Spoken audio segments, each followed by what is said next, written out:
Welcome to Man Does Tech, where I solve the problems you didn't even know you had. You start by confirming prerequisites and getting the app installed. First, check your device OS and allow trusted installs so the package can run. Once downloaded from the official store, sign in and enable a secure PIN or biometric lock. This secures the hidden area. Make sure you temporarily allow storage access so files import correctly, and hold off on accessibility permissions until the app guides you. That prevents accidental data exposure. You now create your hidden vault inside the calculator interface. Enter a 6-digit PIN or connect biometrics. This both unlocks and disguises the app.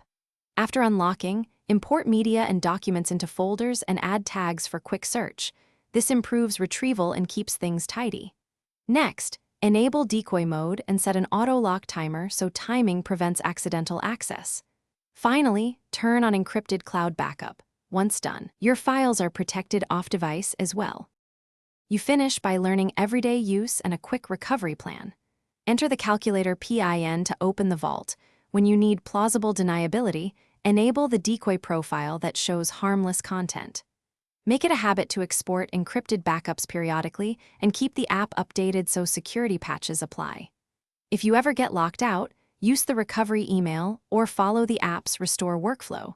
If that fails, reinstall and restore from your most recent encrypted backup. Thanks for watching. If you found this helpful, don't forget to like and subscribe.